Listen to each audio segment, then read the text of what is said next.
Hey friends, this is Pastor Craig, and I'd like to welcome you to Ask Pastor Craig. Thanks for joining me. My question this evening is this. I've heard you say many times that we should find our own way and come up with our own answers in regards to our relationship to God. Can you expound on that and exactly what you mean when you say that? Thank you very much for the question.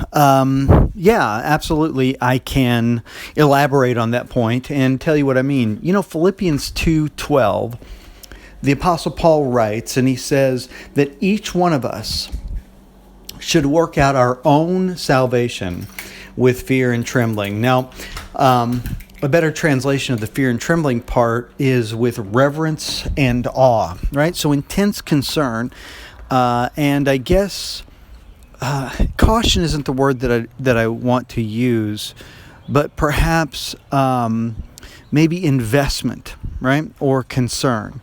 Now, what that means exactly is that each one of us are really responsible for our own relationship with God.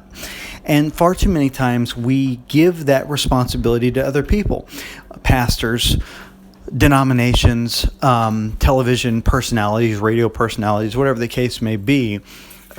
We take their advice on God, like you're doing right now, but nonetheless, we take their advice on God and we forge our relationship based on what they say. And what I'm proposing to you is that we need to make a real investment in our relationship with God.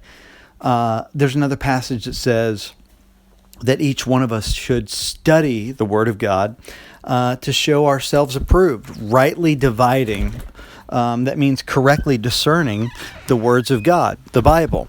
And so I think that the Bible teaches us repeatedly that each one of us the journey, the relationship that we have with God really belongs to us. It doesn't belong to everyone around us. It doesn't belong to the church. It doesn't belong to the pastor. It doesn't belong to a radio or TV personality. But instead, our relationship with God begins and ends between us and our Father in heaven. And so that's what I'm proposing to you, that you read and study the Scriptures and determine what it says for yourself, that you invest in this relationship with God, that you have a personal connection with God yourself, and not through someone else, and not through denomination, not through mom and dad or grandma and grandpa or the pastor or whatever the case may be, but instead that we decide what we believe about God as individuals.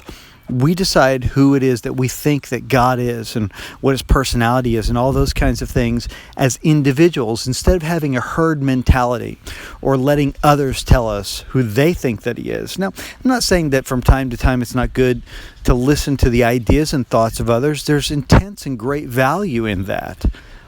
But ultimately, I think it really depends upon us to have a vibrant relationship with God, to deeply believe in who he is and the things that concern him. And those beliefs need to be something that's individual.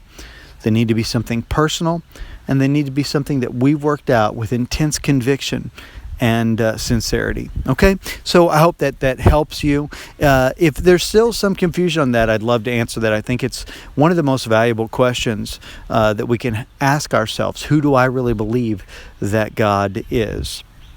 So if you'd like to contact me, I'd love to hear from you guys. You can reach me in one of two ways on this radio program's Facebook page, which is facebook.com/ROR Ministries, or my Facebook page, which is facebook.com/Pastor Craig Online. God bless you.